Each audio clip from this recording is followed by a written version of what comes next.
Buenas noches. Esta es la historia de cómo un multimillonario decidió comprarse un heredero y del secreto que lo destruyó todo. Escuchen. La oficina en el último piso del rascacielos estaba sumida en un pesado silencio. Detrás de los ventanales panorámicos se extendía la ciudad. Un mar infinito de luces que parpadeaban en el crepúsculo. Víctor Alejandro Garza Cantú estaba de pie junto al cristal, con las manos entrelazadas a la espalda, contemplando el bullicioso hormiguero de las calles, donde la gente se apresuraba en sus pequeños asuntos, sin sospechar que sus destinos podían cambiar con una sola palabra suya. 52 años. Un imperio construido desde cero con sus propias manos, fábricas, cadenas comerciales, bienes raíces. Todo le pertenecía. Pero hoy, mirando la ciudad que podría comprar entera, Víctor se sentía un indigente, porque toda su riqueza carecía de sentido. No tenía a quién dejársela. Don Víctor, resonó la voz de su secretaria por el intercomunicador. Ya llegó. No respondió de inmediato. Se pasó una mano por el rostro, borrando el cansancio acumulado en los últimos meses, desde que los médicos le dieron el veredicto final. Azoospermia. Irreversible. Ninguna posibilidad. Que pase. La puerta se abrió sin hacer ruido. Una mujer entró y se detuvo en el umbral, como si no se atreviera a pisar el costoso piso de parqué con sus zapatos gastados. Una bata de trabajo gris, el cabello recogido en una cola de caballo descuidada, las manos enrojecidas por los productos de limpieza. Se veía completamente fuera de lugar en esa oficina, donde cada objeto costaba más de lo que ella ganaba en un año. Sofía Morales Rojas, 34 años, empleada de limpieza. Trabajaba en su empresa desde hacía 7 años. Llegaba tarde por la noche, cuando las oficinas se vaciaban, y se iba temprano por la mañana, antes de que aparecieran los primeros empleados. Víctor nunca se habría fijado en ella de no ser por una casualidad. Un mes atrás, se había quedado hasta tarde revisando unos papeles. Salió de su oficina por un café y la vio. Estaba sentada en el alféizar de una ventana en el pasillo, leyendo un libro, un tomo gastado de edición de bolsillo. Al oír sus pasos, se levantó de un salto, dejó caer el libro y empezó a disculparse. Pero él notó el nombre en la portada. Juan Rulfo. Pedro Páramo. Una mujer de la limpieza leyendo a Rulfo. Comenzó a hacer averiguaciones. Supo que criaba sola a su hijo, que alguna vez estudió en la universidad pero la abandonó, que vivía en un departamento de una sola habitación en la periferia, sobreviviendo con trabajos esporádicos además de la limpieza. Y que, a pesar de todo, su hijo estudiaba en una buena escuela, tomaba clases de música y los vecinos hablaban de ella como una mujer decente, aunque reservada. Siéntese. Víctor señaló el sillón frente a su escritorio. Sofía se sentó en el borde, como si estuviera lista para saltar en cualquier segundo. Sus ojos, grises y profundos, con un dolor oculto, lo miraban con recelo. ¿Sabe por qué la mandé llamar? No. Su voz era baja pero firme. Solo me dijeron que usted quería verme. Si hay alguna queja sobre mi trabajo. No hay ninguna queja. Víctor rodeó el escritorio y se sentó frente a ella. No había más de 1 metro entre ellos. Podía ver cada arruga de cansancio en su rostro, cada grieta en sus labios resecos y, a la vez, una extraña y discreta belleza que los años de trabajo duro no habían podido borrar. Quiero hacerle una propuesta, dijo. Una propuesta de negocios. Ella guardó silencio, esperando que continuara. Necesito un heredero. Víctor hablaba despacio, eligiendo las palabras con cuidado. Un hijo. Mi esposa no puede tener hijos y yo, según parece, tampoco. Pero hay maneras. Maternidad subrogada. Donantes. Sofía palideció. Sus dedos se aferraron a sus rodillas. No entiendo qué tengo que ver yo en esto. Tiene que ver porque no necesito simplemente una incubadora. Necesito una mujer con buenos genes. Inteligente. Sana. Fuerte de espíritu. La he estado observando. He estudiado su historia. Usted es la indicada. Un silencio denso se apoderó de la oficina. Afuera. Muy abajo. Aulló la sirena de una ambulancia. Un sonido agudo. Apenas audible. Usted me está proponiendo. Sofía no terminó la frase. Le propongo que dé a luz a un hijo para mí. A cambio, recibirá $1.000.000. Además de un departamento y la educación de su hijo asegurada, todo lo necesario. Después del parto, firmará la renuncia a la patria potestad del niño y desaparecerá de su vida para siempre. Sin contactos, sin reclamos. Lo decía como si discutiera una transacción ordinaria, la compra de acciones o de una propiedad. Su voz era uniforme, profesional. desprovista de emoción. Usted está loco, susurró Sofía. Posiblemente. Pero eso no cambia mi oferta. Ella se levantó, con las manos temblorosas. Yo no estoy en venta, ni vendo a mis hijos. Ese niño no sería suyo. Biológicamente sí, pero legal y fácticamente sería mío. Usted sería solo un recipiente, un vehículo temporal. Sofía lo miró, y en sus ojos había una mezcla de horror y desprecio. ¿Un recipiente?, repitió. ¿Un vehículo? ¿Se escucha a sí mismo? ¿Está hablando de un ser humano, de un niño? Estoy hablando de un negocio, de un trato que nos beneficia a ambos. Usted recibe dinero que cambiará su vida y la de su hijo. Yo obtengo un heredero. Es simple. No. Ella negó con la cabeza. Nada es simple. Usted no entiende. Se interrumpió. Su rostro cambió, como si un pensamiento terrible e inevitable hubiera acudido a su mente. Lentamente, volvió a dejarse caer en el sillón. ¿Por qué yo?, preguntó con otra voz. De todas las mujeres del mundo, ¿por qué precisamente yo? Víctor se encogió de hombros. Ya se lo dije. Cumple con los parámetros. Salud. Inteligencia. No, lo interrumpió. Usted lo sabe. Usted lo sabe todo, ¿verdad? Él frunció el ceño. ¿De qué habla? Sofía lo miró fijamente a los ojos durante un largo rato. Luego, lentamente, desabrochó el bolsillo de su bata y sacó algo. Una fotografía. La puso sobre el escritorio. Entre ellos. Mire. Víctor tomó la foto. En ella había un niño de unos 13 años. De cabello oscuro y mirada seria. Estaba de pie con un parque de fondo, sosteniendo un violín. Un niño común. Nada especial. Pero Víctor miró y sintió que el suelo se hundía bajo sus pies. El corte de los ojos. La línea de la mandíbula. Ese lunar sobre la ceja izquierda. Exactamente igual al que tenía él. Conocía ese rostro. Lo veía cada día en el espejo. Lo veía en las viejas fotografías de su infancia. ¿Quién es? Su voz se volvió ronca. Se llama Mateo, dijo Sofía en voz baja. Tiene 13 años.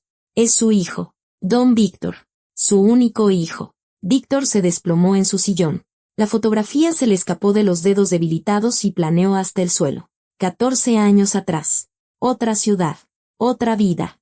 Él apenas comenzaba su ascenso, joven, hambriento, dispuesto a todo por el éxito. Hubo una chica, una estudiante universitaria. Un romance casual que duró unos meses. Ni siquiera recordaba su rostro. Todo se había mezclado en la neblina de aquellos años en los que construía su imperio. Y luego, ella desapareció. Simplemente dejó de contestar sus llamadas, se mudó, se desvaneció. Él no la buscó. No tenía tiempo para eso. Eso es imposible, susurró. Es posible. Sofía recogió la fotografía y la guardó con cuidado en su bolsillo. Quedé embarazada. Intenté decírselo, pero usted ya era inalcanzable. Guardaespaldas. Secretarias. Usted estaba construyendo su imperio y no respondía a las llamadas de una muchachita del pasado. ¿Por qué no? ¿Te deshiciste de él? Su voz se endureció. Porque estaba vivo. Porque era mío. Y no iba a matar a mi hijo solo porque su padre resultó ser una revista sin alma. Víctor guardó silencio. En su cabeza, los pensamientos, fragmentos de recuerdos, cálculos y miedos se arremolinaban caóticamente. 14 años, dijo finalmente. Guardaste silencio 14 años. ¿Por qué?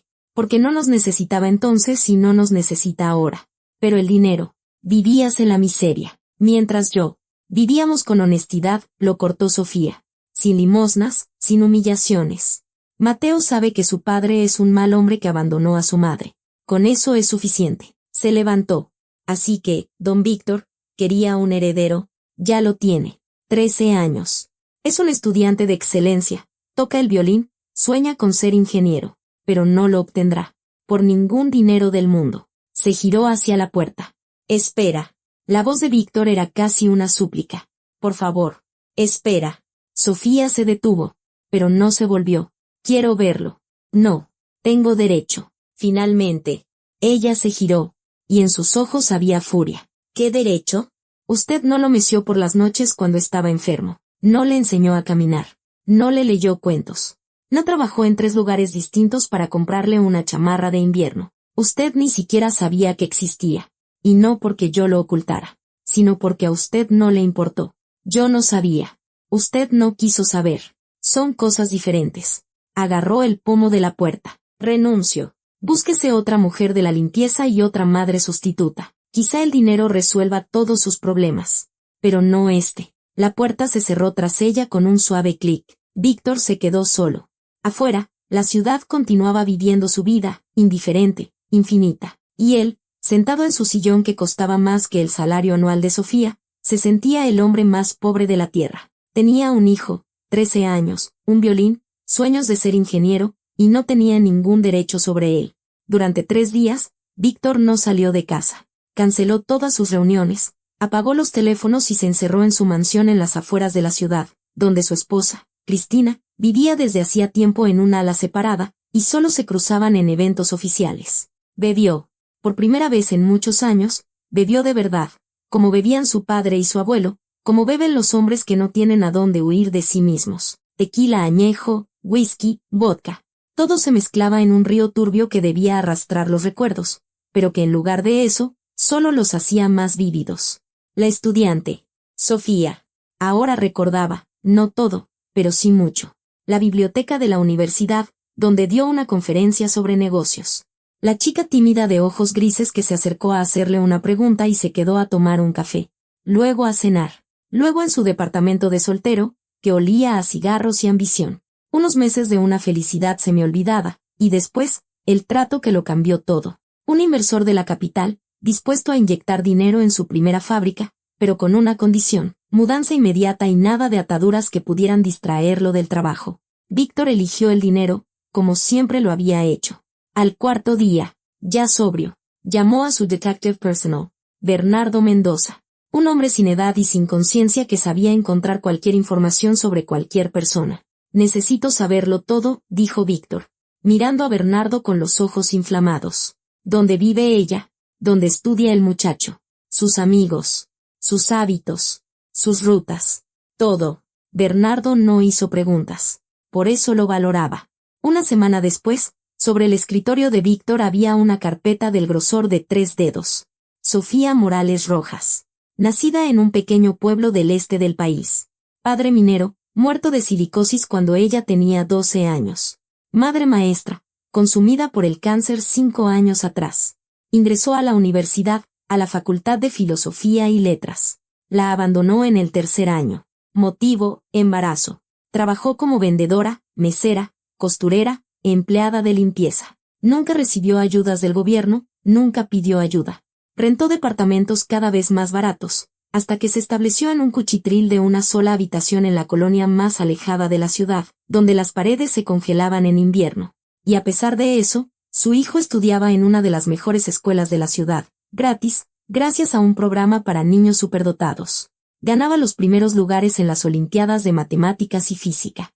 Tocaba el violín. El instrumento, según descubrió Bernardo, fue comprado con dinero que Sofía ahorró durante 3 años, privándose de literalmente todo. Víctor miraba las fotografías en la carpeta. Mateo en la ceremonia de inicio de cursos, Mateo con sus amigos en el patio, Mateo en su escritorio, inclinado sobre un libro de texto. En todas las fotos, un rostro serio y concentrado. Ni una sola foto en la que sonriera. Y en cada una, el mismo lunar sobre la ceja izquierda. Hay algo más, dijo Bernardo cuando Víctor terminó de revisar la carpeta. El niño está enfermo. Víctor levantó la cabeza. ¿Qué? Un defecto cardíaco congénito. Necesita una operación. Compleja. Costosa. En nuestro país no la hacen. Hay que ir al extranjero. El costo es de unos $400,000. 400,000. Para Víctor era dinero de bolsillo. Para Sofía, una suma astronómica que no podría ganar en toda su vida. ¿Ella lo sabe? Lo sabe. Está intentando juntar el dinero. Vendió todo lo que podía vender. Pidió préstamos. Pero apenas tendrá unos 20,000. Y el tiempo se le acaba. Víctor cerró la carpeta. ¿Cuánto tiempo? Los doctores dicen que máximo 6 meses. Después será demasiado tarde.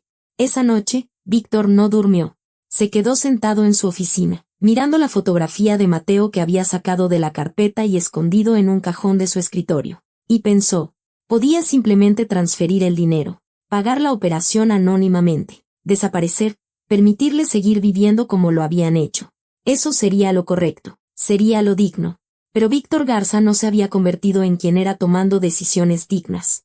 Por la mañana, llamó a su abogado. Necesito establecer la paternidad, dijo, y obtener los derechos sobre el niño. Hubo una pausa al otro lado de la línea. Don Víctor, comenzó el abogado con cautela. Es un proceso complicado. Si la madre se opone. Entonces, un juicio. Prueba de ADN. Demostrar que usted puede ofrecerle al niño mejores condiciones. Pero incluso en ese caso, la madre tiene prioridad. A menos que sea privada de la patria potestad. ¿Y si es privada? Otra pausa. Más larga que la primera. Esa es otra conversación. ¿A qué se refiere?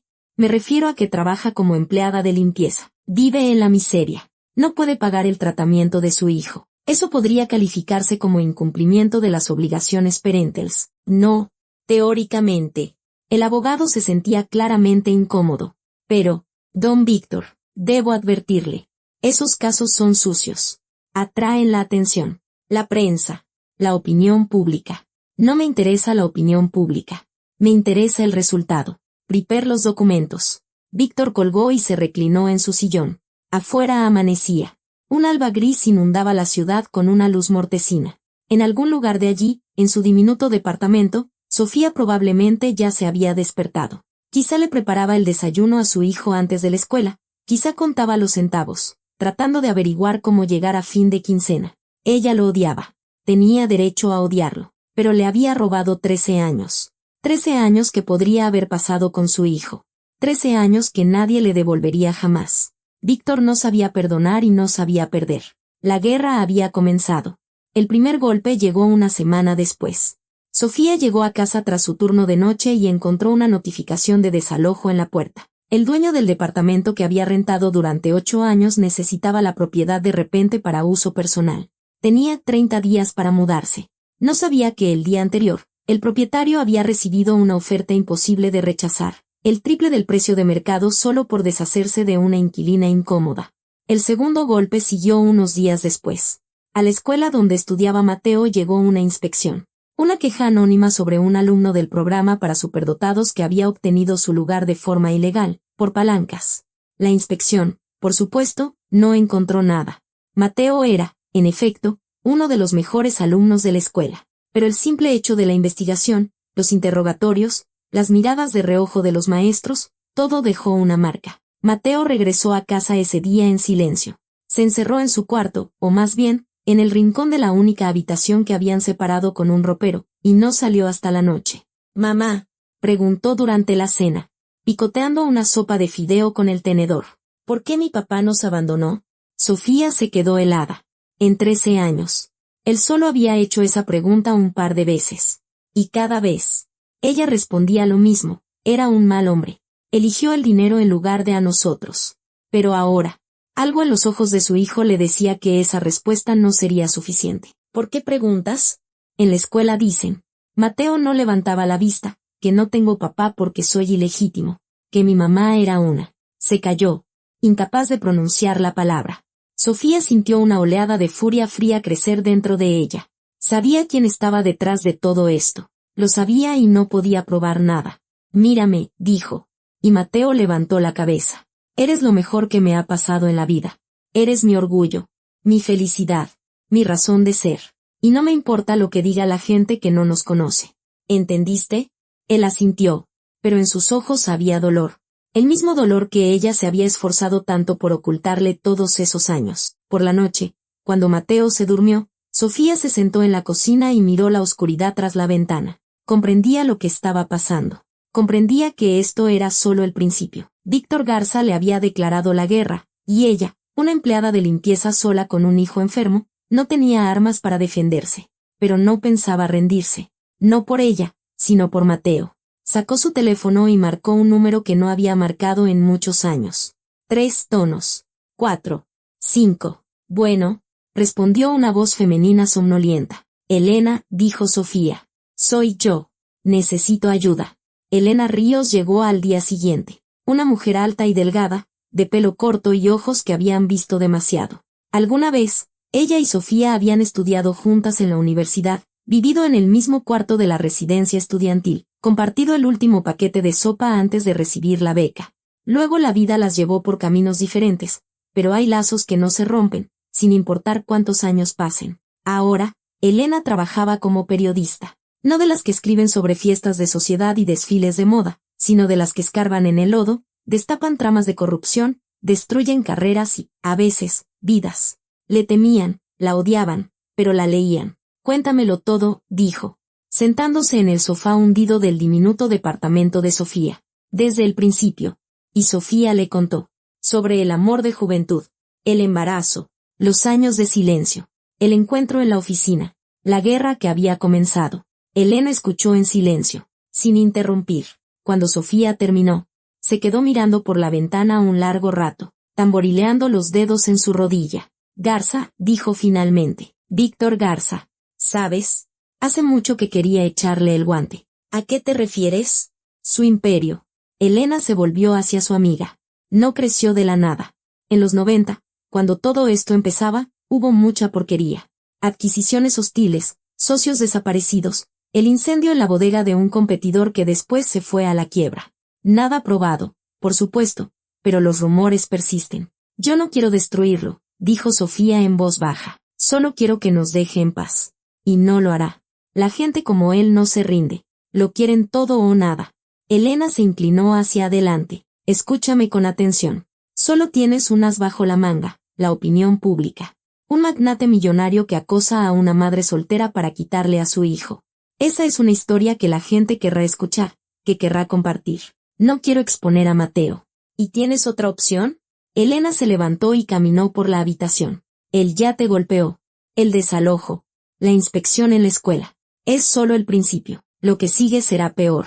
El DIF. Denuncias anónimas. Juicios. Te presionará hasta romperte o hasta que le devuelvas el golpe. Sofía guardó silencio. Sabía que Elena tenía razón. Lo sabía y tenía miedo. Hay algo más, dijo. Mateo está enfermo. Necesita una operación. Elena se detuvo. ¿Qué operación? Del corazón. Un defecto congénito. En el extranjero. Cuesta $400,000. Yo tengo 20,000. El silencio se apoderó de la habitación. Elena volvió a sentarse lentamente en el sofá. Madre Santa, exhaló. Y Garza lo sabe, seguro. Tiene ojos y oídos en todas partes. Entonces ya entiendo por qué tiene tanta prisa. Elena se frotó la frente. Quiere obtener al niño antes de la operación. Convertirse en el Salvador, el padre que corrió a ayudar mientras la madre fracasada no podía hacer nada. Sofía sintió náuseas. No había pensado en eso. No había querido pensar en eso. ¿Qué hago? Luchar. Elena le apretó la mano. Empezaré a escarbar. Todos tienen esqueletos en el armario. Y los tipos como Garza tienen un cementerio entero. Encontraremos algo con lo que podamos negociar. ¿Y si no encontramos nada? Lo encontraremos. Definitivamente lo encontraremos. Pero en la voz de Elena no había seguridad. Y ambas lo sabían. Víctor se enteró de la visita de la periodista ese mismo día. Bernardo Mendoza, como siempre, justificaba su sueldo. Elena Ríos, informaba. De pie frente al escritorio de su jefe. Periodismo de investigación. Trabajó para varias publicaciones importantes.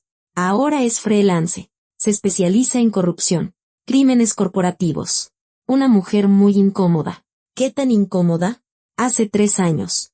Sepultó la carrera del secretario de Comunicaciones. Hace 2. Llevó a juicio al dueño de una farmacéutica. El año pasado. Destapó una red de lavado de dinero a través de una fundación benéfica. Víctor tamborileó los dedos sobre el escritorio. ¿Es peligrosa para usted? Potencialmente. Sí. Su historial está bastante limpio, pero sí se escarba profundo. Los 90 fueron tiempos turbios. Encárgate de ella. Bernardo vaciló. ¿Cómo exactamente? A tu discreción. Pero sin extremos. No necesito el cadáver de una periodista en mi puerta. Entendido. Cuando Bernardo se fue, Víctor se quedó sentado, inmóvil, durante un largo rato. Pensaba en Sofía, en su terquedad, su orgullo, su negativa a aceptar lo obvio. Le ofreció dinero, y ella lo rechazó. Le ofreció ayuda, y ella le escupió en la cara. Ahora había soltado a una periodista de investigación tras él. Tonta, tonta mujer. Sacó del cajón la fotografía de Mateo. Miró sus rasgos familiares, sus propios rasgos, y sintió una extraña mezcla de ternura y rabia. Ese niño le pertenecía por sangre, por derecho, por ley natural. Y ninguna empleada de limpieza testaruda se interpondría entre ellos. Sonó el teléfono. Víctor miró la pantalla. Cristina, su esposa, que desde hacía 5 años era su esposa solo en el papel. Sí, necesitamos hablar. Su voz era fría, como siempre. Esta noche. Es importante. ¿Sobre qué? No por teléfono. Ven a casa para la cena. Colgó sin esperar respuesta. Víctor hizo una mueca. Cristina era de esas mujeres que nunca hacían nada sin una razón. Si quería hablar, significaba que tenía noticias. Y a juzgar por su tono, no eran las más agradables. Por la noche, la encontró en la sala. Estaba sentada en un sillón junto a la chimenea, perfectamente erguida, perfectamente peinada, perfectamente fría, hermosa como una estatua, e igual de sin vida. Siéntate, dijo. Víctor se sentó frente a ella. Entre ellos había una mesita de centro con 2 copas de vino. Ella ya se había encargado de todo. Sé lo del niño, dijo Cristina sin preámbulos. Sé de tu hijo. Víctor no se movió. No cambió de expresión. Años de negocios le habían enseñado a controlar sus reacciones. ¿De dónde? Yo también tengo mis fuentes. Tomó un sorbo de vino. 13 años. Defecto cardíaco. La madre es una empleada de limpieza. Conmovedor. ¿Qué es lo que quieres? Directo al grano. Cristina sonrió. Bien. Quiero el divorcio y la mitad de tu fortuna. Firmaste un acuerdo prenupcial, que se puede impugnar. Especialmente si se descubre que todo este tiempo estuviste ocultando un hijo fuera del matrimonio. Infidelidad, engaño, violación de los deberes conyugales. A los jueces les encanta eso. Víctor la miró y, por primera vez en muchos años, sintió algo parecido al respeto. Era una depredadora. Siempre lo había sabido. Por eso se había casado con ella. Pero no pensó que algún día se lanzaría contra él. El niño nació antes de nuestro matrimonio, dijo Víctor. Llevamos casados 12 años.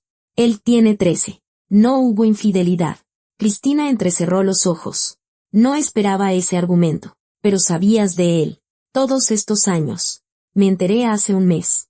Y puedo probarlo. Un destello de desconcierto cruzó sus ojos. Solo por un segundo. Pero Víctor lo notó. Estaba blufeando. No conocía toda la historia. Contaba con que él se desmoronaría. Eso no cambia la esencia del asunto. Cristina se recompuso rápidamente. Durante 12 años. Interpreté el papel de tu esposa. Sonreí en las recepciones. Soporté tu indiferencia. Merezco una compensación. ¿Cuánto? 100 millones. En efectivo. ¿Y la casa en San Miguel de Allende? La que está en el centro. Después de eso, no me volverás a ver nunca más. Víctor guardó silencio. 100 millones. Era mucho, pero no era letal para él. Y deshacerse de Cristina valía ese dinero. ¿Y si me niego? Entonces iré con esa periodista. Cristina sonrió de nuevo. Con la tal Ríos. Y le contaré cosas de tus negocios que te meterán en la cárcel por el resto de tu vida. No creas que no sé nada.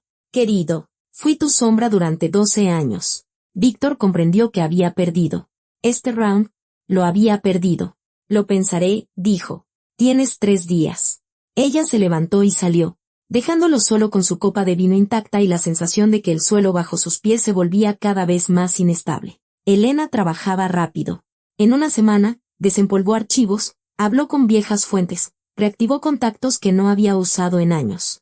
La historia de Víctor Garza se desplegaba ante ella como una herida purulenta. Cuanto más profundo cavaba, más suciedad encontraba. Año 93. Su primer negocio, comprando empresas estatales recién privatizadas a una población desconcertada. 95. La adquisición hostil de una maquiladora textil, cuyo antiguo director se ahogó accidentalmente en un viaje de pesca un mes después. 98. Un incendio en la bodega de una empresa competidora que destruyó toda su documentación. 2001. La quiebra de un socio que, inesperadamente, resultó deberle a Garza una suma astronómica. Todo eran rumores, conjeturas, testimonios de gente que ya había muerto o se había ido del país.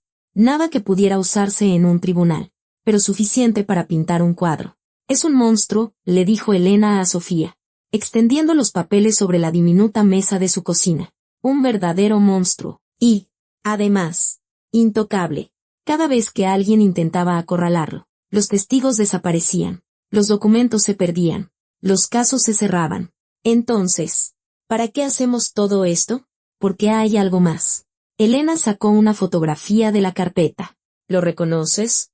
Sofía miró la foto. Un hombre joven, de cabello oscuro y rostro abierto. Había algo familiar en sus rasgos, pero no podía identificar qué. No. ¿Quién es? Ignacio Garza Cantú, el hermano menor de Víctor. Murió hace 23 años. Oficialmente, un accidente automovilístico.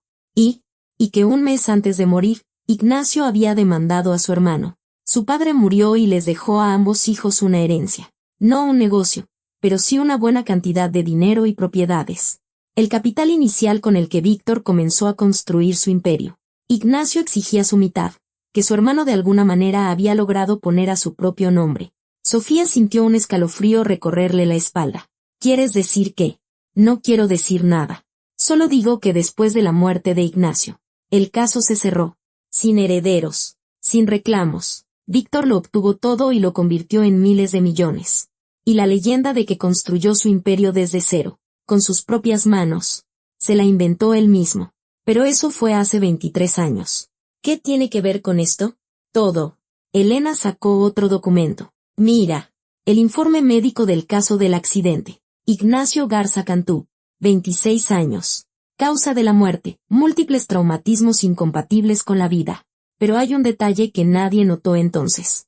Sofía tomó el papel. Los términos médicos se arremolinaban ante sus ojos. No entiendo. Aquí. Elena señaló con el dedo. Contenido de alcohol en la sangre, 0. 0 absoluto. La versión oficial dice que estaba borracho y perdió el control. Pero estaba sobrio. ¿Quizá un error? Quizá. O quizá no. Sofía dejó el documento a un lado. Le temblaban las manos. Elena, no quiero meterme en esto. Necesito proteger a mi hijo. No desenterrar un asesinato de hace 20 años. Una cosa está ligada a la otra. Si probamos que Garza está implicado en la muerte de su hermano, irá a la cárcel por mucho tiempo. Y entonces ya no tendrás que tener miedo. Llamaron a la puerta. Ambas mujeres se sobresaltaron. ¿Esperas a alguien?, susurró Elena. Sofía negó con la cabeza. Se levantó y caminó hacia la puerta, sintiendo el corazón martillearle en el pecho. Detrás de la puerta había un hombre con un abrigo caro, sienes canosas, mirada dura, una cicatriz en la barbilla. Lo reconoció, lo había visto una vez en la oficina de Garza. Sofía Morales, dijo cortésmente. Me llamo Bernardo Mendoza. Trabajo para don Víctor Garza. ¿Puedo pasar? No. No tardaré mucho. Tengo una oferta para usted. Dije que no. Bernardo sonrió con la sonrisa de un hombre acostumbrado a conseguir lo que quiere. Don Víctor está dispuesto a pagar la operación de su hijo. Completa. Sin ninguna condición. Sofía se quedó helada. ¿Qué? $400,000. La mejor clínica en el extranjero. Los mejores médicos. Lo único que pide a cambio es un encuentro con el niño. Media hora. Bajo su supervisión. Después de eso, ninguna obligación. Se quedó de pie en la puerta. Y el mundo a su alrededor se tambaleaba. 400,000. La vida de Mateo. Todo por lo que había luchado en los últimos meses. Así de simple. En bandeja de plata. ¿Por qué? Su voz era ronca. ¿Por qué sin condiciones? Porque es su padre. Y quiere ayudar a su hijo. Él quiere llevarse a mi hijo. Bernardo extendió las manos. Esa es su interpretación. Mi trabajo es transmitirle la oferta. Aquí tiene mi tarjeta. Llámeme cuando tome una decisión. Dejó la tarjeta de visita en el barandal de la escalera y se fue. Sus pasos resonaron en el hueco de la escalera. Sofía cerró la puerta y se apoyó en ella. Elena ya estaba a su lado. No aceptes, dijo. Es una trampa. ¿Y si no lo es? ¿Y si de verdad solo quiere ayudar? La gente como él no ayuda sin más. Nunca. Pero, Mateo. La voz de Sofía se quebró. Tienes 6 meses. Elena. 6 meses. Y yo tengo 20,000 de 400,000. ¿Qué se supone que haga? Elena la abrazó. Sofía lloró por primera vez en muchos años. Lloró de verdad. Con el rostro hundido en el hombro de su amiga. Encontraremos otra salida, susurraba Elena. Te lo juro. La encontraremos. Pero ambas sabían que era mentira. Mateo regresó tarde de la escuela. Se había quedado en la biblioteca, preparándose para la Olimpiada de Física, y no se dio cuenta de lo oscuro que estaba. Normalmente, su mamá le llamaba si se retrasaba, pero hoy el teléfono estaba en silencio. Cruzaba el parque por un atajo que conocía desde niño. Las farolas ardían con una luz tenue y las hojas secas crujían bajo sus pies. El otoño ese año había sido frío, y Mateo lamentó no haberse puesto un gorro. Niño, se dio la vuelta. 3 tipos, mayores que él, quizá de 17 o 18 años. Salieron de la oscuridad entre los árboles y ahora se acercaban, sonriendo con malicia. ¿A dónde vas con tanta prisa? A casa. Mateo intentó que no le temblara la voz. ¿Qué? ¿Tan temprano? Quédate un rato con nosotros. Intentó rodearlos, pero uno de los tipos lo agarró por la mochila. No tan rápido. Vamos a conocernos. Eres el cerebrito ese de la secundaria 7, el que va a las Olimpiadas. No, Mateo forcejeó, pero el agarre era firme. Suéltenme. Oye, ¿qué te pasa? ¿Muy gallito? El segundo tipo se acercó más. Solo queremos hablar. Amistosamente. El golpe le dio en el estómago. Mateo se dobló, sin aliento. Luego otro, en la cara. Cayó al suelo, sintiendo el sabor a sangre en la boca. Esto es una lección, dijo alguien desde arriba, para que sepas cuál es tu lugar. Y dile a tu madre que no ande de hocicona. Se fueron. Mateo yacía en el suelo frío, mirando el cielo oscuro, intentando entender qué había pasado. Dile a tu madre. No había sido una casualidad. Había sido un mensaje. No supo cuánto tiempo estuvo tirado. Quizás 5 minutos. Quizá media hora. Luego escuchó pasos. Alguien corría hacia él. Dios mío. Muchacho, ¿qué te pasó? Una voz de hombre. Desconocida. Mateo intentó levantarse, pero la cabeza le daba vueltas. No te muevas. Llamaré a una ambulancia. No es necesario, graznó Mateo. Estoy bien. Estás cubierto de sangre. ¿Cómo que estás bien? El hombre lo ayudó a sentarse. A la luz de una farola lejana, Mateo pudo ver su rostro. No era joven, de rasgos afilados, con un lunar sobre la ceja izquierda, exactamente igual al que tenía él. ¿Cómo te llamas? Preguntó el hombre. Mateo. ¿Y tu apellido? Morales. El hombre lo miró de forma extraña, una mirada larga, intensa, como si intentara descifrar algo. Me llamo Víctor, dijo finalmente. Deja que te lleve a casa. Mateo quiso negarse. Su mamá siempre le había enseñado a no subirse a autos de extraños. Pero este hombre acababa de ayudarlo, y algo en su rostro le resultaba familiar, como un reflejo en un espejo deformado. Está bien, dijo. Víctor lo ayudó a ponerse de pie y caminaron hacia el coche, un auto negro y caro estacionado al borde del parque. Mateo no sabía que no había sido un encuentro casual. No sabía que Víctor lo estaba esperando allí, conociendo su ruta, su horario, sabiéndolo todo. Y no sabía que los tipos que lo habían golpeado recibirían una hora más tarde un sobre con dinero de un hombre que luego se subiría a un auto negro idéntico y desaparecería en la noche. Algunos encuentros parecen casuales, pero detrás de cada casualidad se esconde el cálculo de alguien. Sofía abrió la puerta y se quedó paralizada. En el umbral estaba Mateo, el labio partido, un moretón bajo el ojo, la chamarra sucia, y detrás de él, en la penumbra del rellano, se cernía la silueta de un hombre. Mamá, dijo Mateo. Ya sé quién es. Víctor salió a la luz. Su rostro era impenetrable. Buenas noches. Sofía. Encontré a su hijo en el parque. Unos vándalos lo golpearon. Mateo. Entra a la casa. Pero, mamá. Entra a la casa. Ahora. El muchacho la miró a ella. Luego a Víctor. Algo brilló en sus ojos, una pregunta que no se atrevió a hacer. Entró. Y Sofía escuchó cómo se detenía en el pasillo, sin alejarse demasiado. Qué conmovedora casualidad, dijo ella en voz baja, para que su hijo no oyera. Usted estaba cerca justo cuando él se metió en problemas. Pasaba por ahí, por un parque en las afueras de la ciudad a las 9 de la noche. Víctor no respondió. La miraba, y en su mirada había algo nuevo. No el cálculo frío, no la arrogancia, algo parecido al desconcierto. Se parece a mí, dijo. El lunar, los ojos, incluso ese gesto, como se echa el pelo de la frente. Yo hacía lo mismo a su edad. ¿Qué quiere de nosotros? Quiero ser parte de su vida. ¿Usted quiere llevárselo? No. Víctor negó con la cabeza. Yo quiero. Se calló, buscando las palabras. No sé lo que quiero. 13 años es mucho tiempo. Me perdí todo. Sus primeros pasos. Sus primeras palabras. Su primer día de escuela. Esa fue su elección. Yo no sabía de él, porque no quiso saber. Estaban de pie, uno frente al otro, Dos personas unidas por un niño al que ambos amaban a su manera. Sofía, con toda su alma, con cada día vivido. Víctor, con ese extraño amor posesivo que confunde a las personas con objetos. Mamá. La voz de Mateo llegó desde el interior del departamento. ¿Quién es ese hombre? Sofía cerró los ojos. Sabía que este momento llegaría. Se había preparado para él durante años. Pero ahora que había llegado, todas las palabras que había ensayado se le escaparon de la cabeza. Nadie, dijo. Solo un transeúnte. Él me trajo a casa. Me ayudó. Lo sé. Y se lo agradezco. Y ahora ya se va. Víctor no se movió. Dile, dijo. Dile la verdad. Váyase. Tiene derecho a saber. Le dije que se vaya. La puerta del departamento de enfrente se abrió. Una vecina. Una anciana con rulos en la cabeza. Se asomó. ¿Qué es todo este escándalo? Sofía. ¿Está todo bien? Todo bien. Doña Tamara.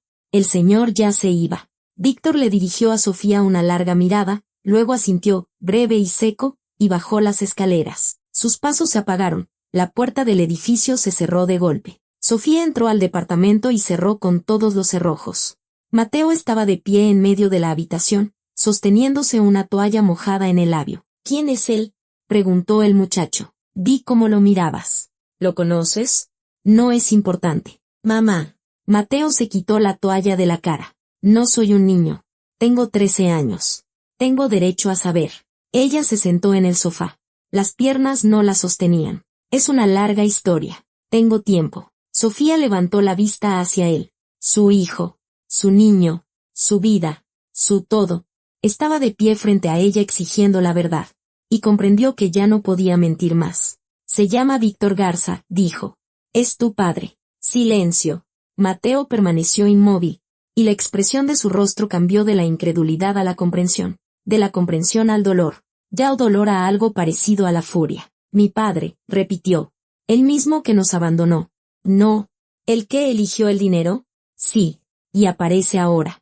Después de 13 años. Se enteró de ti hace muy poco. Yo nunca se lo dije. Mateo retrocedió, como si ella lo hubiera abofeteado. ¿Qué? Intenté hacerlo al principio, pero ya era inaccesible. Y después, decidí que estábamos mejor sin él, que yo podía sola. ¿Tú decidiste? La voz de Mateo se quebraba. Tú decidiste por mí. Todos estos años pensé que mi padre era alguien que sabía de mí y huyó.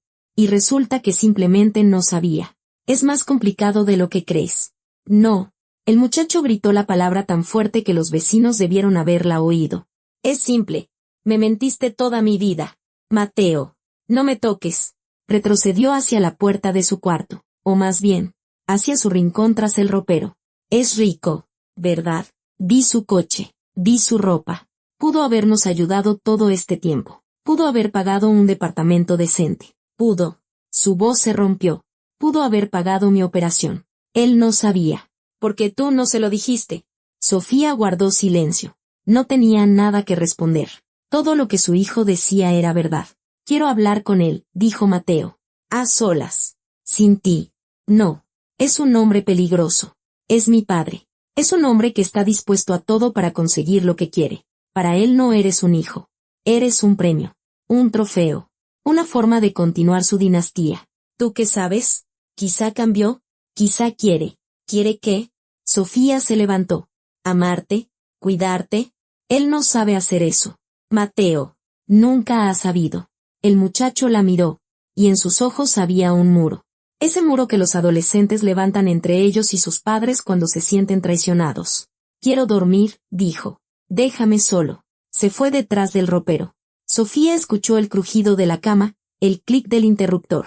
Oscuridad. Silencio. Se quedó sentada en el sofá hasta el amanecer. No lloró, las lágrimas se le habían acabado. Simplemente se quedó sentada, mirando en la oscuridad, comprendiendo que su mundo se estaba derrumbando. Por la mañana, Mateo no estaba en casa. Sobre la mesa había una nota. No me busques. Necesito pensar. Sofía agarró el teléfono y marcó el número de Elena. Se fue, dijo en cuanto su amiga contestó. Mateo se fue. ¿Y sé a dónde? Víctor estaba desayunando en su oficina cuando la secretaria le anunció una visita. Un muchacho, dijo con evidente sorpresa, de unos 13 o 14 años. Dice que necesita hablar con usted. Se niega a dar su nombre. Víctor dejó el tenedor a un lado. Déjelo pasar.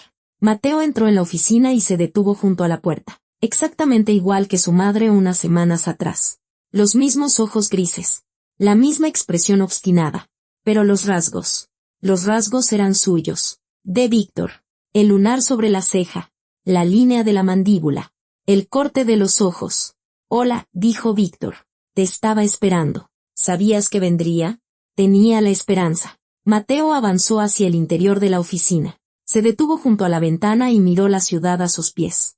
Es impresionante, dijo. Sí, es mío. Víctor se acercó y se puso a su lado. Y algún día, será tuyo. El muchacho se dio la vuelta. No vine por eso. Lo sé. Viniste por respuestas. ¿Por qué nos abandonaste? No los abandoné. No sabía de ti. Pero abandonaste a mi mamá. Estaba embarazada. Y tú te fuiste. Víctor guardó silencio. Luego se sentó en un sillón junto a la ventana e indicó a Mateo el de al lado. Siéntate. Es una larga historia. Y comenzó a contar. Sobre su juventud, sus ambiciones, el miedo a la pobreza que lo impulsaba hacia adelante, sin dejarle mirar atrás. Sobre la elección que hizo y que, como ahora comprendía, había sido un error. Mateo escuchaba en silencio. Su rostro no expresaba nada. ¿Tú mataste a tu hermano? Preguntó de repente. Víctor se sobresaltó. ¿Qué? Escuché a mi mamá hablando con una mujer. Una periodista. Hablaban de tu hermano. Del accidente. Es mentira, ¿verdad? Se miraron el uno al otro, padre e hijo, separados por 13 años de silencio y un muro de desconfianza. Yo no maté a Ignacio, dijo Víctor lentamente, pero soy culpable de su muerte. Si le hubiera dado lo que le pertenecía por derecho, él no se habría subido a ese coche, no habría conducido de noche. No. Se calló. Fui un avaro, continuó en voz más baja, y un egoísta. Y eso le costó la vida a mi hermano. He vivido con eso durante 23 años. Mateo guardó silencio. No te pido que me quieras, dijo Víctor. No te pido que me perdones. Solo te pido que me des una oportunidad. Una oportunidad de ser mejor. Por ti. El muchacho se levantó. Necesito pensar. Claro. Víctor también se levantó. ¿Sabes dónde encontrarme? Hizo una pausa. Sobre la operación. La pagaré sin importar tu decisión. No es un soborno. Es una deuda. Una deuda de 13 años. Mateo asintió y se dirigió a la puerta. En el umbral. Se dio la vuelta. Los tipos del parque, dijo. ¿Tú los enviaste? Víctor no respondió. Pero su silencio fue más elocuente que cualquier palabra. Mateo salió. La puerta se cerró tras él. Sofía corría por las calles, sin notar el frío ni las miradas de reojo de los transeúntes. Su hijo estaba allí, en la guarida del hombre que ya había destruido su vida una vez y estaba dispuesto a hacerlo de nuevo. El rascacielos de Garza se erguía desde el suelo como una cuchilla negra. Sofía irrumpió en el vestíbulo, apartó a un guardia que intentó detenerla y corrió hacia los elevadores. Espere. No puede. Claro que puedo. Logró colarse en un elevador cuyas puertas se cerraban y presionó el botón del último piso. El corazón le latía con tanta fuerza que parecía que se le iba a salir del pecho. En su piso, ya le esperaban. 2 guardias con trajes negros le bloquearon el paso. Necesito ver a Garza, resolló. Mi hijo está con él. Don Víctor está ocupado. No me importa. La puerta de la oficina se abrió. En el umbral estaba Mateo. Ileso, pero con una expresión nueva en el rostro. Adulta. Ajena. Mamá, dijo. No hace falta. Vámonos a casa. Ahora mismo. No. Esa palabra corta la golpeó más fuerte que una bofetada. Mateo. Quiero quedarme. Hablar con él. Saber la verdad. Toda la verdad. No solo tu versión. Víctor apareció detrás de su hijo. Su rostro era impenetrable. Déjenla pasar, les dijo a los guardias. Todos tenemos que hablar. Estaban sentados los 3 en la enorme oficina. Víctor detrás de su escritorio. Sofía y Mateo enfrente. Entre ellos había un abismo de 13 años. Y ninguna palabra podía salvarlo. No voy a quitarte a tu hijo, dijo Víctor. Quiero ser parte de su vida. No son cosas diferentes. Para ti no lo son, respondió Sofía. Tú no sabes compartir. Nunca has sabido. La gente cambia. No la gente como tú. Mateo pasaba la mirada de uno a otro. Basta, dijo. Dejen de hablar de mí como si no estuviera aquí. No soy un objeto. Soy una persona. Y yo decidiré lo que quiero. Sofía abrió la boca para protestar, pero en ese momento, la puerta de la oficina se abrió de golpe. En el umbral estaba Elena Ríos, y detrás de ella, dos hombres de uniforme de policía. Víctor Alejandro Garza Cantú, dijo uno de ellos. Queda detenido bajo sospecha de estar implicado en el asesinato de Ignacio Garza Cantú. El tiempo se detuvo. Víctor se levantó lentamente de su escritorio. Esto es un error. No hay ningún error. Elena dio un paso al frente. En sus manos tenía una carpeta, la misma con los documentos. Encontré un testigo. El mecánico que trabajó en el coche de su hermano un día antes del accidente. Guardó silencio durante 23 años porque tenía miedo, pero ahora está dispuesto a declarar. ¿Qué declaración? ¿Sobre qué? Sobre que el sistema de frenos fue dañado intencionadamente, y sobre quién le pagó por su silencio. Víctor palideció. Por primera vez. Sofía vio miedo en su rostro. Miedo real, animal, de un hombre alcanzado por su pasado. Es mentira, dijo. Calumnias. Mi abogado. Su abogado ya lo espera en la delegación, dijo el policía. Manos a la espalda. Por favor. Mateo miraba la escena con los ojos muy abiertos. Su padre, el hombre al que acababa de empezar a conocer, estaba siendo esposado en medio de su lujosa oficina. Papá. La palabra se le escapó. Por primera vez en su vida. Víctor se volvió hacia él. Había algo extraño en sus ojos. No miedo. No ira. Algo parecido al alivio. Perdóname, dijo. Por todo. Se lo llevaron. La puerta se cerró. Silencio. Los días siguientes se fundieron en una pesadilla interminable. El arresto de Víctor Garza se convirtió en la noticia del día. Los periodistas acudieron como buitres. La historia del millonario que mató a su propio hermano por una herencia era demasiado jugosa para dejarla pasar. Elena concedió entrevistas a todos los que se lo pidieron, hablando de la investigación, de las pruebas encontradas, del mecánico que había guardado el secreto durante 23 años y finalmente se había decidido a hablar. Su nombre resonaba en todos los canales. Y Sofía, sentada en su nuevo departamento, el abogado de Víctor, incluso antes del arresto, había cancelado el desalojo e incluso comprado aquel cuchitril, poniéndolo a nombre de Mateo. Miraba las noticias sin entender lo que sentía. Había ganado. El hombre que quería arrebatarle a su hijo estaba tras las rejas. Pero, por alguna razón, esa victoria no le traía alegría. Quizá porque Mateo no le había dirigido la palabra en 3 días. Llegaba de la escuela. Se encerraba en su cuarto, ahora tenía un cuarto de verdad. Aunque fuera diminuto, hacía la tarea y se iba a dormir. Respondía con monosílabos si ella le preguntaba algo. La miraba como si fuera de cristal. Al 4.º día, Sofía no pudo más. Mateo, dijo, entrando en su cuarto, tenemos que hablar.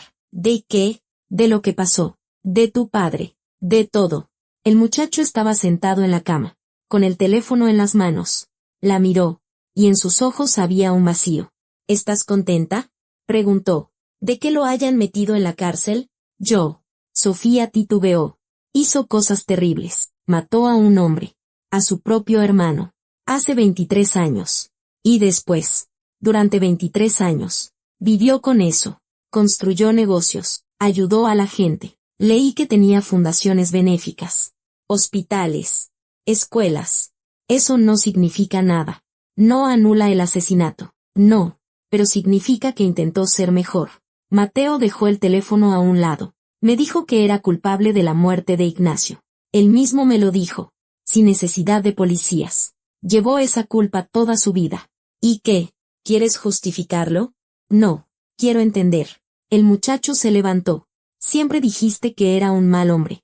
Un monstruo. Pero no era un monstruo, mamá. Estaba roto. Como esos juguetes que encontraba en la basura e intentaba arreglar. ¿Sabes lo que hizo antes de que lo arrestaran? Transfirió el dinero para la operación. A una cuenta especial a la que tienes acceso. 400.000. Todo lo que se necesita. Sofía se quedó inmóvil. ¿Qué? Me llamó su abogado. Dijo que Víctor dio la orden incluso antes de que la policía fuera por él. Sabía que lo iban a arrestar. Lo sabía y aún así. Lo primero que hizo fue preocuparse por mí. Y también se encargó del departamento. Ese del que nos estaban echando. Eso no cambia lo que hizo. No. Pero cambia en quien se convirtió. El muchacho pasó a su lado. Hacia la puerta. Quiero visitarlo en la cárcel. Puedes venir conmigo o no. Pero yo voy a ir. Tienes 13 años. No te dejarán entrar. Su abogado dijo que sí me dejarán. Si tú das tu consentimiento. Estaban de pie, uno frente al otro, madre e hijo, unidos por el amor y separados por un muro de incomprensión. ¿Por qué es tan importante para ti? Preguntó Sofía, después de todo lo que hizo. Porque es mi padre. Mateo la miró a los ojos. El único padre que tengo. Y no quiero que muera en la cárcel pensando que no le importa a nadie. Sofía guardó silencio. Afuera oscurecía. Las tardes de invierno eran cortas. En algún lugar abajo, se cerró de golpe la puerta de un edificio. Ladró un perro. Está bien, dijo finalmente. Iré contigo. La prisión era gris y fría. Muros de concreto, rejas en las ventanas, olor a cloro y a desesperanza. Sofía caminaba por el pasillo, llevando a Mateo de la mano, y sentía como algo se oprimía dentro de ella. Víctor los esperaba en la sala de visitas. Había cambiado en esos días. Estaba más delgado, más viejo, como si los años que había ocultado tras trajes caros y una fachada de seguridad finalmente lo hubieran alcanzado. Vinieron, dijo. No pensé que... Mateo quería verte, lo interrumpió Sofía. Solo estoy aquí por él. Víctor asintió. Miraba a su hijo con avidez. Como un hombre que intenta memorizar un rostro antes de una larga despedida. ¿Cómo estás? Preguntó. Bien. Mateo se sentó frente a él. Los médicos dicen que la operación se puede hacer en un mes. Gracias por el dinero. Y por el departamento. Es lo menos que podía hacer. Es más de lo que nadie ha hecho nunca. Hablaron de la escuela, del violín, de las olimpiadas. Cosas normales que padres normales discuten con hijos normales. Sofía estaba sentada a su lado, escuchando, y algo dentro de ella se descongelaba lentamente. Víctor no era un monstruo. Era un hombre. Avaro, egoísta, cruel, pero un hombre. Un hombre que cometió un error terrible y pagó por él toda su vida. Un hombre que, al final, intentó hacer algo bien. Lo siento, dijo Víctor cuando el tiempo de visita llegaba a su fin. Por todo. Por Ignacio. Por ti, Sofía. Por todos estos años. ¿Lo sientes? Ella lo miró. ¿Lo sientes? Sí. Sé que no cambia nada. Pero quiero que lo sepas. Lamento cada día que pude estar a su lado y no lo estuve.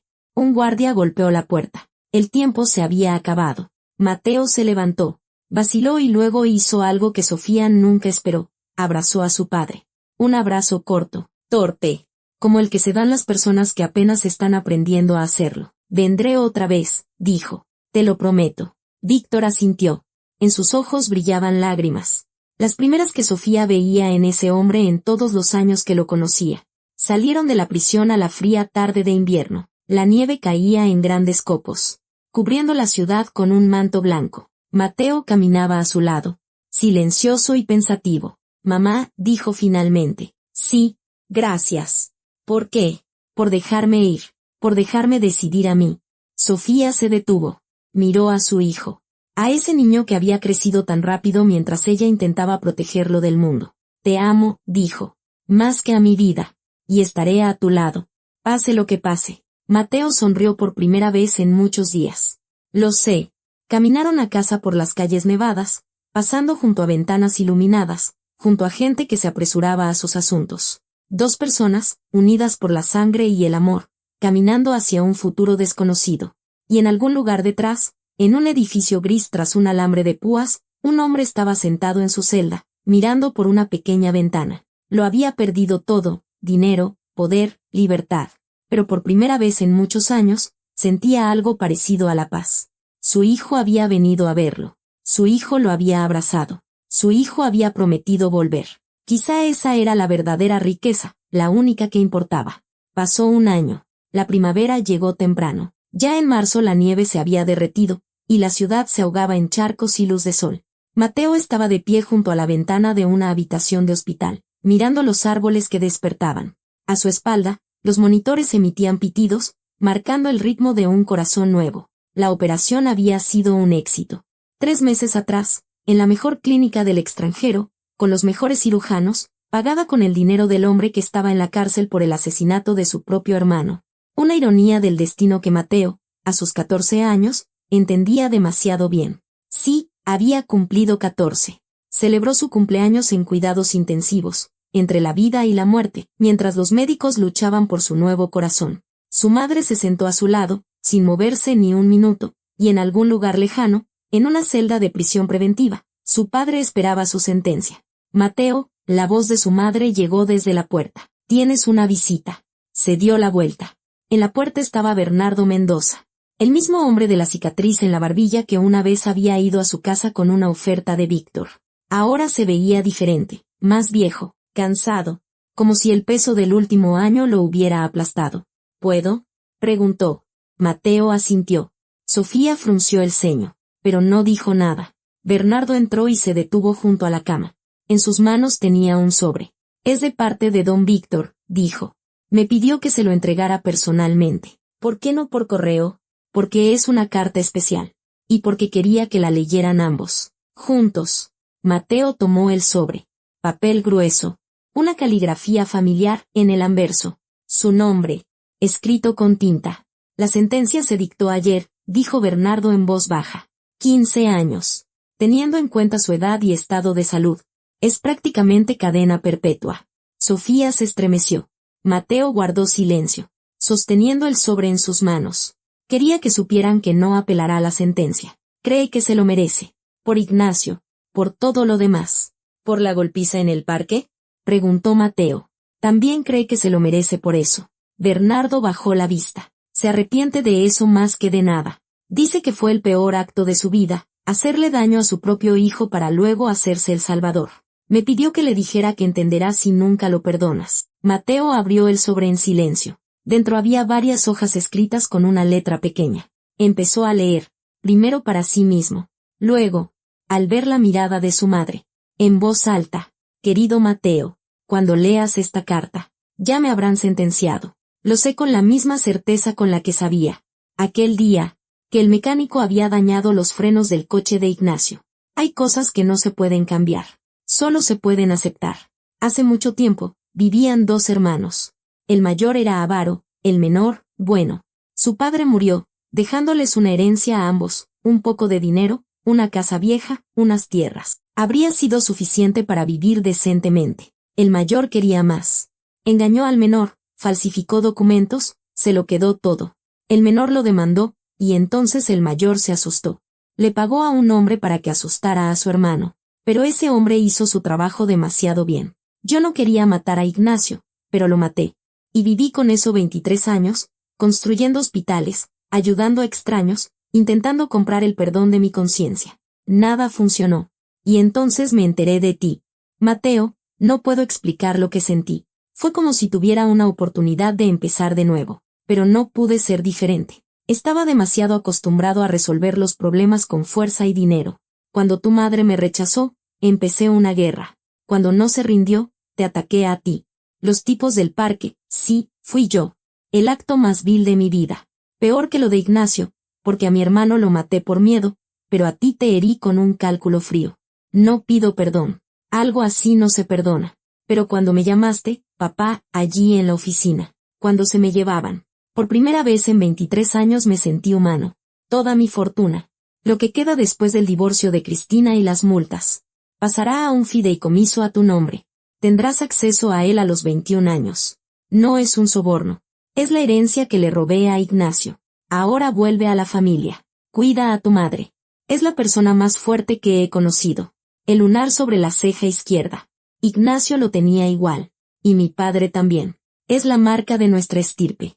Pero tú puedes convertirla en una bendición. No en una maldición. No te conviertas en alguien como yo. Te he querido desde el momento en que vi tu foto. Te querré hasta mi último aliento. Adiós. Hijo. Tu padre. Mateo terminó de leer. Por sus mejillas corrían lágrimas. Sofía también lloraba. Por primera vez en un año. No de dolor, sino de algo para lo que no encontraba nombre. Bernardo salió en silencio, dejándolos solos.